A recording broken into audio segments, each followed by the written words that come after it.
What's up, guys? Ming the Merciless 93 back with part 2, PokerVIP.com, and we are watching my play on Global Poker.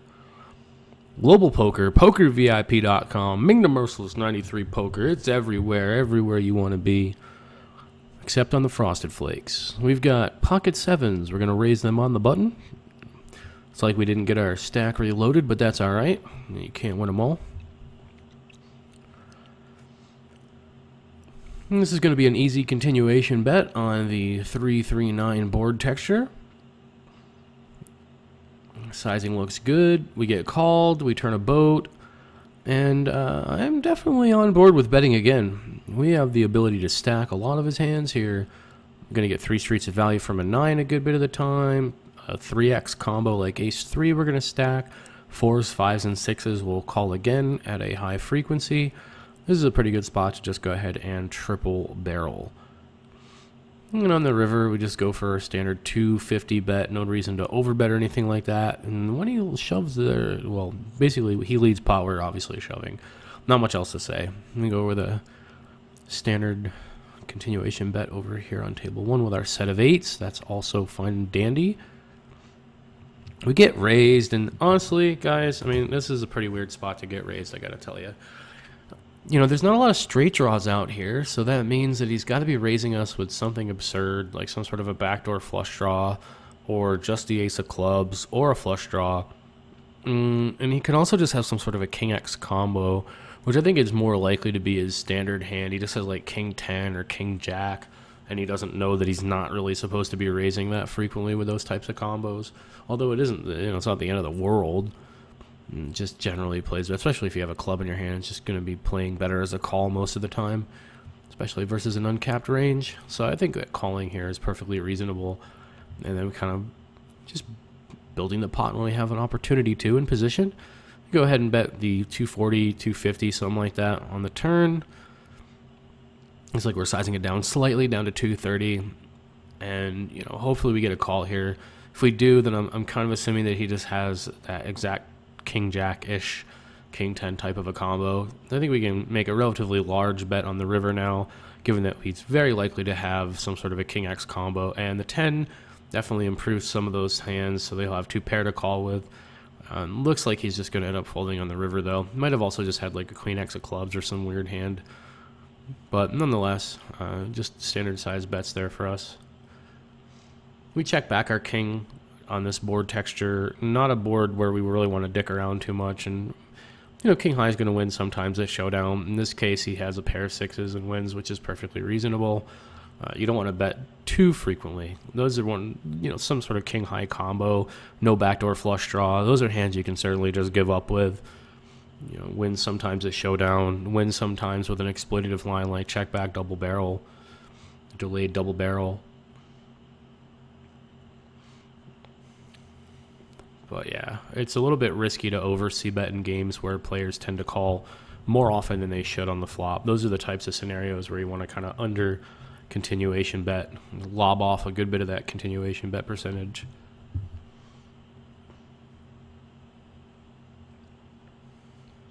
We have a pot size bet on the button and a call in the small blind. On table 2, we're showing up with our king queen of hearts. And it goes limp, limp, limp. Now, you're going to want to raise here. You guys might not be super comfortable with this, but you want to make a pretty big raise here. I'd like to see myself raise 70 or 80 cents, something like that. It looks like we're going for a full $1. If we win the pot now, that's perfectly fine. We'll take it down. And if we get it heads up, that's perfectly fine as well. Essentially, you are increasing the frequency that you win the hand by 1, giving everyone a chance to fold, 2, giving yourself a chance to get it heads up or 3-way with a hand that has a lot of equity and makes the best hand quite a bit of the time. So winning the pot would be perfectly fine, and if for some reason we get called, then we have a very playable hand. Jack 3 is going to be a fold.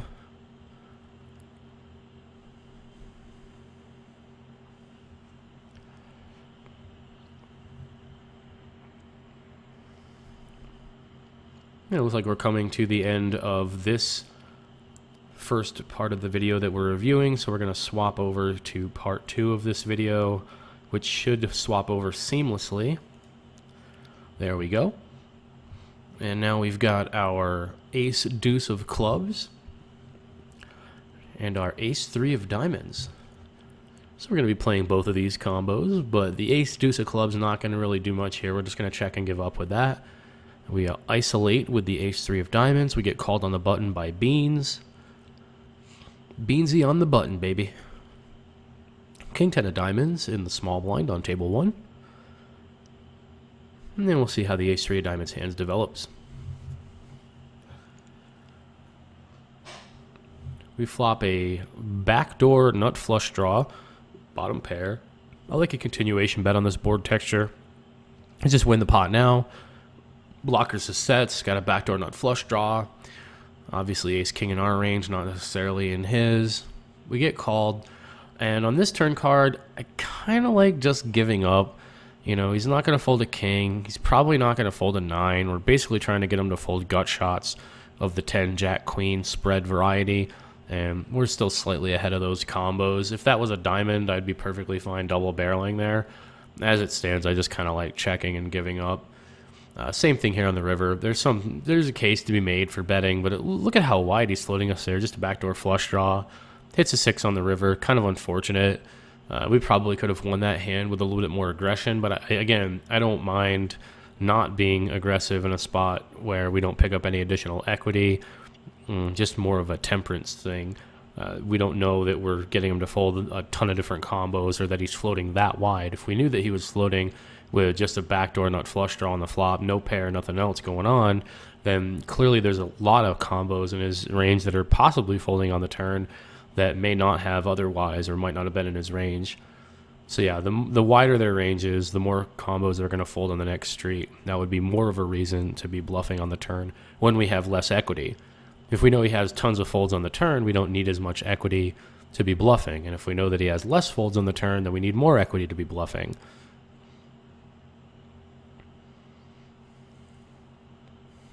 We've got the King Jack of Hearts combo.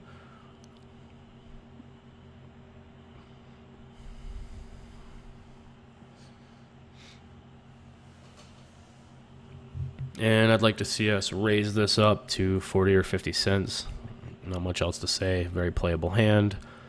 Not assuming Beans is going to fold. And we have a gut shot here. But this kind of falls into the category like the ace-queen hand did in our last video. I don't really want to be betting too much out of position against a player who's relatively loose. We have a gut shot and an overcard. 2 overcards that we can maybe realize a little bit of equity with and, you know, get a free card. See how the turn in the river develop. And I'm perfectly fine just giving up on this sort of middling texture. If we're going to take a shot somewhere, I don't mind bluffing this river, but I think with King Jack of Hearts, it's not really necessary. And as you guys can see here, he's checking down a worse king high. You know, it's very loose under the gun. And yeah, we're going to lose to some pairs there, and, you know, it's not the end of the world. I just think that, you know, king high, a good king high, it's not necessary to bluff, especially against somebody who's not bluffing you. You know, we saw one guy check down like 5 high, and we've seen Beans check down just a bad king high, and, you know, you don't have to bluff as often against guys who are just showing down and not bluffing you anyway. Pocket 10s here, could put it in the 3-bet range, prefer a flat call, and that's a relatively good board texture for us. We'll start by checking. We see a 10-cent bet from Beans, and they pot it up. I like flat calling here. It's slow playing. Re-raising kind of gives the hand away a little bit, and it stops Beans from maybe coming along with a jack or a 10 or a deuce. So we'll just go ahead and call. And the turn card 8-9 gets there, but that's just kind of, it is what it is. I'm assuming that Batwoman has aces here. Queens, kings, or aces when she's raising the flop like that and then potting the turn. Not much else to do other than just shovel it in, get it in good. She ends up having king 9 for a double gutter. I'm not really sure. Not really sure what that was about. I kind of expected her to have a little bit extra gas in the tank there, but apparently she's semi-bluffing. She had a decent amount of equity there. This was not the end of the world for her, really. Anyway, we've got our ace-7 on the button. And again, that's the type of board where I don't hate a bet. Also, don't hate just checking back my ace-7 of hearts with no backdoor draws. An ace-high I can win at showdown with if they're not bluffing me. Maybe I can double barrel some percent of the time versus checks on the turn. A lot of things can happen here. Yeah, looks like we check it back. Turn card is a 9. I'm fine just continuing to check this down. I also don't mind just betting the turn and betting the river when he checks. My standard would be to just check the ace-7. If I had something slightly worse here than ace-high, then I would be more likely to turn that type of a hand into a bluff, but ace-high still has some showdown value.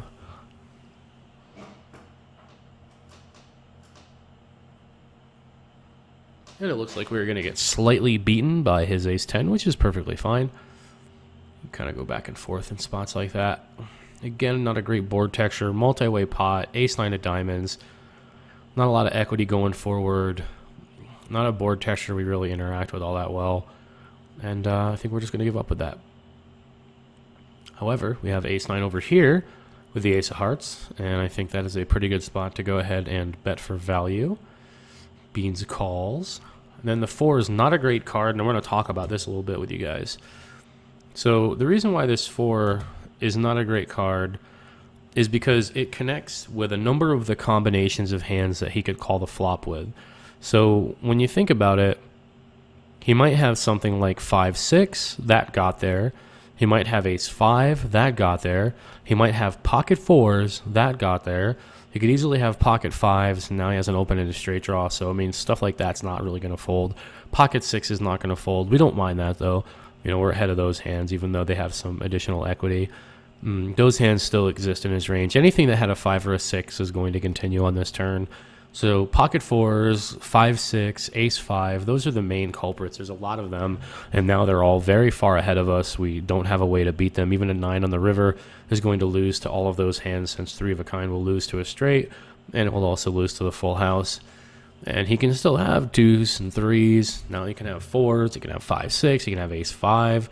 We're really just ahead of pocket 5s, pocket 6s, pocket 7s, pocket 8s, and then 9x combos that he has. Maybe some floats, some flush draws. We have the ace of hearts here, which makes it so that there are a few less hands that we are beating. But, you know, it also blocks ace-5 down to 12 combos if he's playing offsuit and some other type stuff. Nonetheless, it's just a board texture where we're ahead enough to bet on that turn, but we're going to be checking the river some, and we're not going to be continuing versus a raise on the turn that often.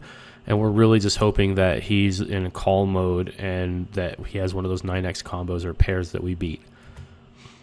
Yeah, but that's, again, a turn card that's not all that amazing. It's not one that's going to stop us from betting, though. Now, that 4 on the river is pretty rancid, and that's going to have to be a check. So we're now losing to all the flushes in his range. And we're also losing to hands like 4-5 that, or ace-4 that may have, you know, just had a straight draw with a pair on the turn. So now we're losing to those. We're still losing to ace-5. We're still losing to 5-6. We're losing to pretty much everything. And you know, sometimes he raises with those on a previous street just because there's, you know, straight draws and flush draws out there. Not always going to be the case for everyone. You're going to get a mixture of opponents as far as what they do, whether they raise or whether they call on the turn. But yeah, this is not a great card on the river because it just increases the amount of hands that we're losing to. And now we're really just hoping to get, what, a value bet in against a 9 with a worse kicker. Not all that great, and he has tons and tons of combos that beat us. So again, we find a spot where we're just going to have to check and then make a good decision. So if we were to check here and he were to shove, we'd have a pretty easy fold. Even though we have the ace of hearts blocking ace-5, and blocking his, you know, 9s full or whatever with our pocket 9s, and we are blocking the nut flush, we're blocking ace-5. There's still plenty of combos here that beat us, and he can still have the ace-5s and the 5-6s. So it would probably be a little bit better to have a 5 in our hand here with our bluff catcher. If we were going to be bluff catching, you know, that obviously, like, having the 5 of hearts would be a pretty reasonable card to have in your hand. But, yeah, so pocket 5s with the 5 of hearts, something like that. But, yeah, I mean, and even then, we're just under the assumption that he's not shoving a better pair in that spot, and that a lot of his value combos would be blocked with pocket 5s with the 5 of hearts. But yeah, if he makes it like $1.20 or something, we're just gonna call and assume that maybe he can have a pocket eights or maybe he can have a worse nine, something like that. Hard to say exactly. But yeah, we check, and he does make it $2. And again, this is exactly the type of sizing where we're gonna end up just calling, because even though he can beat us with all the combos that we've talked about, and it's not a great spot for us. You know, he might be value betting some worse combos with our 9x whatever, and maybe he has the occasional bluff, though it is very difficult to find a bluff here. It really is. I mean, what could he really be bluffing with? Any of the fours turned into trips, so his hands like 4-5 or ace-4 made trips, and then, you know, his 5-6 got there. He doesn't really have like 6-7, you know, those would all be heart combos.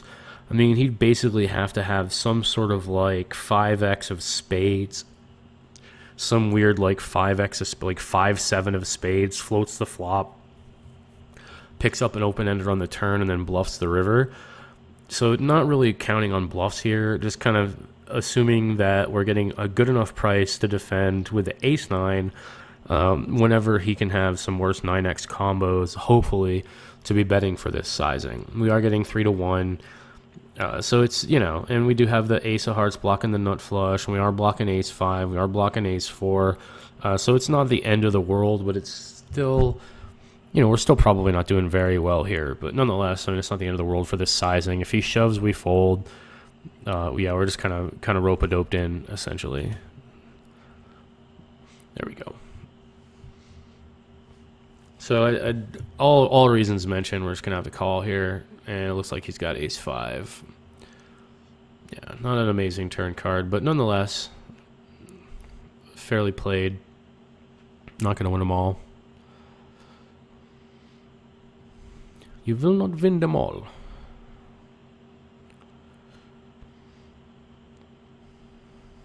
All right, we've got Queen-2 of hearts. And we are mostly going to be folding this. Looks like we're going to potentially see a flop. Nope, never mind. He's made it 80 cents to go. We're going to pass on that.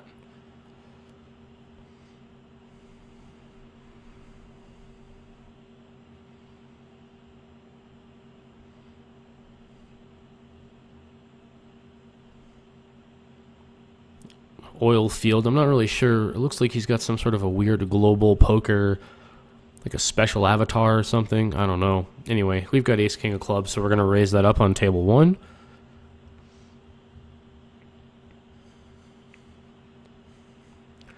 OB calls us.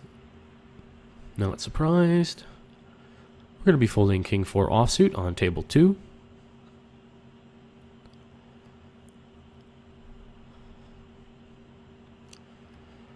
And we'll see if we can get any more action over here with our ace-king. That's a pretty good board texture for us, so we're going to continuation bet somewhere around the 70 cents mark. A little 7/10 pot. That'll get the job done.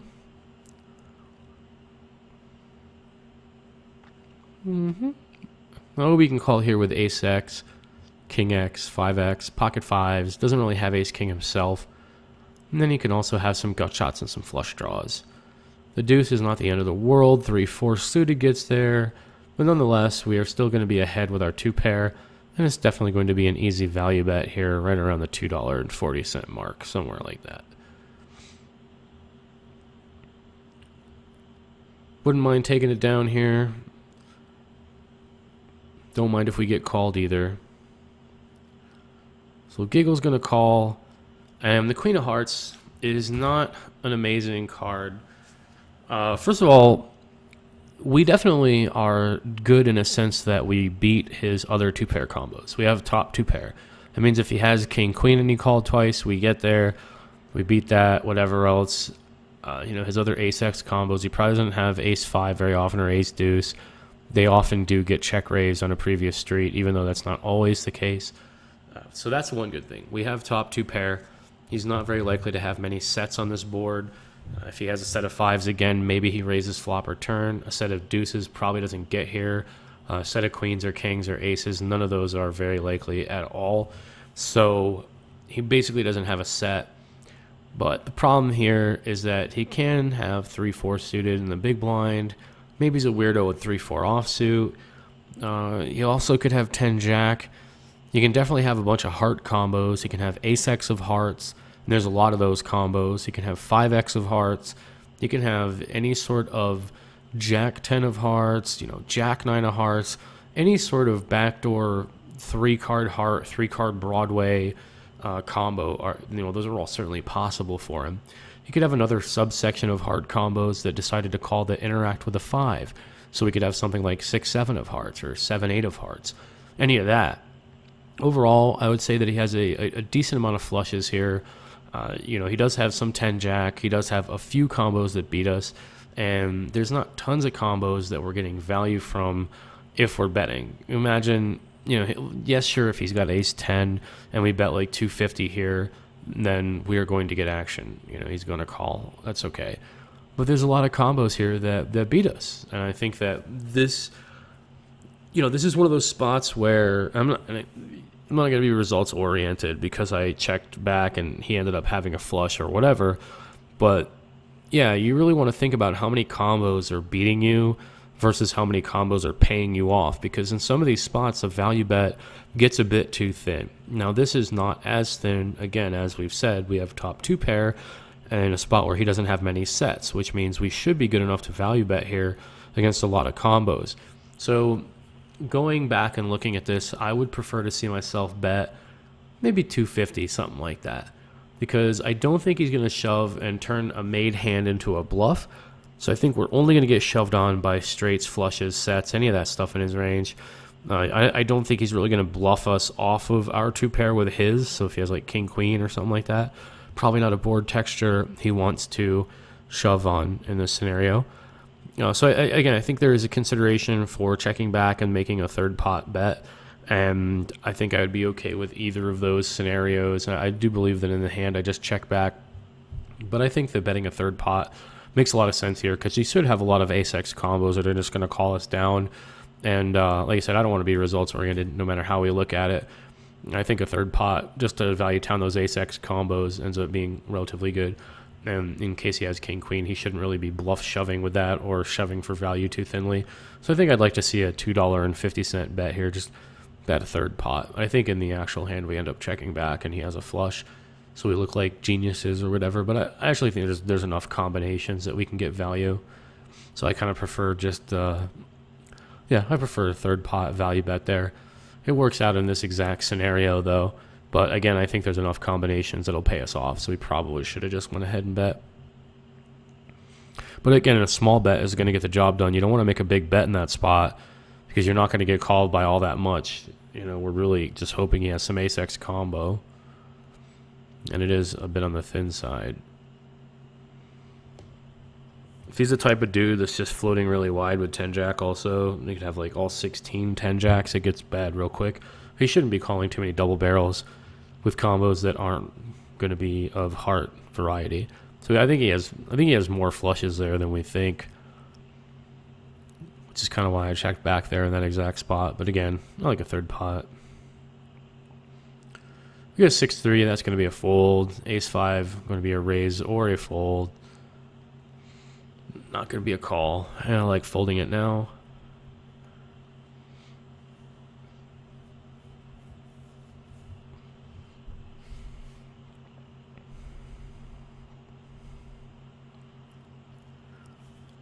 Three, 6 suited on the button. Certainly going to be playing this combination. We got a limper. I think we can isolate that guy. Put a raise in right over the top of the limper. Pot. Bam. Ace-9 offsuit on table 2. Not going to be doing too much with that. And I'm fine just continuation betting against the limper. King-queen board is one that's really relatively safe for us. We do get a lot of folds on this board. We protect our hand when it is the best hand. Sometimes we can get them to fold a slightly better hand like pocket 7s. So I like a bet here. And just winning the pot is perfectly good for us. I feel like we are going to consider raising, even though beans is very loose. I wouldn't. This is kind of like one of those in-between hands where I don't mind checking, I don't mind raising. If we have no fold equity whatsoever and we're out of position against this guy, we're going to have to be a little bit cautious, play a little bit more straightforwardly. And here on this board, we're clearly just going to be done. And then he bets 10 cents, gives us 9.5 to 1. I think we just call with our ace high. That turn card doesn't really do very much to him, so well, it doesn't do very much to help him. So I kind of just want to call again. And if he ends up betting something like deuces or threes like this, we'll just kind of figure it out in the future. And then an ace on the river, you know, just check again. Maybe he bets again. Looks like he has trip eights, though. Strangely enough, trip eights, no bet on the river. And again, another time we've seen him have a very strong absolute hand and not bet on the river. Maybe he was afraid of that flush. It's hard to say. Pretty weird. But, you know, he's obviously just clicking buttons to some extent. Nothing he's doing is really making sense from a logical standpoint. We're going to fold a jack 3 offsuit. We're going to fold our ace 10 offsuit in this position to the 3x raise. We're in too early of a position. We'd rather have a suited combination. Ace 6 of hearts, going to be raising that.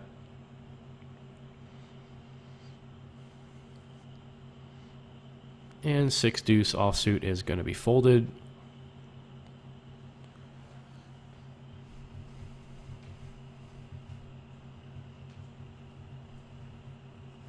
Five, 7 offsuit, that's a fold.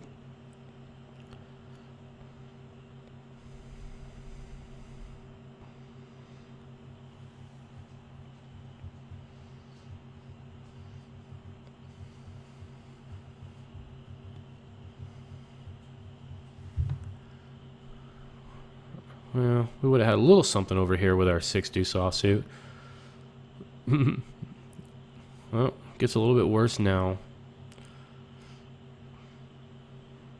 Yeah, we still would have been folding most of the time here against a shorter stack dude. Not much else going on. 7-9 offsuit, not much we can do. Ace jack, we're going to be raising. And if we get some multi-way action, we might defend our 7-9. But in general, these hands don't play very well in loose games out of position. You end up in too many marginal spots, not enough equity. You know, and it's not like you have to really defend yourself to, you know, from being exploited by some high-stakes reg or something like that. 4-2 offsuit, going to be a fold. Ace-jack offsuit, pretty good spot for us to continuation bet. Yes, they can have flushes and sets, but we also get value from ace-x, 1 spade hands. Makes a lot of sense for us to just go ahead and protect our hand here, which is the best hand a good bit of the time. You can call by 1 dude. The turn card is a 7, and I kind of want to talk about this spot specifically. So we're going to pause that. So in scenarios like this, it's important to think about things from a mathematical perspective. I think a lot of people just look at scenarios like this and they say, well, there's a 7, so I have to check back. I don't have a 7 that often, whatever. And yeah, that's true. Your opponent probably from the blinds is going to have more 7s than you do in an earlier position. But the bottom line here is that they're going to have a ton of ace-x combos that you're ahead of. And they're also going to have a lot of 1 spade hands that you're ahead of. They're also capable of having a lot of pocket pairs, like, you know, pocket 5s with a spade, pocket 6s with a spade. You know, even if you're in an earlier position, they might have as strong as pocket 10s or jacks with a spade. You know, 9x, they can easily have 9x combos here as well. So overall, that 7's not an amazing card, but it's important to understand that they have a lot more combos than just that 7. And that 7 alone should not stop us from value betting when they have so many ace-x combos that are potentially in their range that we're beating. So even though that 7 is going to reduce the frequency at which we win the hand, it's not reducing it so much that we should be, you know, checking back and allowing them to have their equity with hands like 8-10 or hands like 10-jack with a spade, or hands like 1 spade, and, you know, any of that type of stuff really. Anything else that's in there that's got a decent amount of equity against us, specifically spade X combos, those are the hands in particular that we're protecting against here, and just getting value from his ace-x combos. And if his ace-x combos have something like, let's say, ace, well, obviously a 7 is relatively decent for a guy in the blinds, for us anyway, because his second pair is not going to be good all the time. So if he hits, you know, if he has ace 3 and he hits a 3, it doesn't matter because we have aces and 7s with a jack versus his aces and 7s with a 9. So, you know, we beat ace 3, 4, 5, 6, all that type of stuff whenever he does have those for a kicker, but nonetheless, he still has spade combos. He just has, you know, hands have a lot of equity in this spot. They have a reasonable amount, and we just kind of shut that down by betting again. So it might not feel super comfortable. And here he only has $3 in the hand, so I'd like to see us just go ahead and just bet an amount to get it in with this guy. You know, probably just shoving the turn. You know, hopefully he calls with 1 ace, whatever. But it looks like we go for a slightly smaller sizing. Maybe allow him to do something silly, shovel a 9 in there or something. I don't think he's going to make too many mistakes, to be honest with you. But that's going to be video 2, and we will be right back in a little bit here with another video for you guys.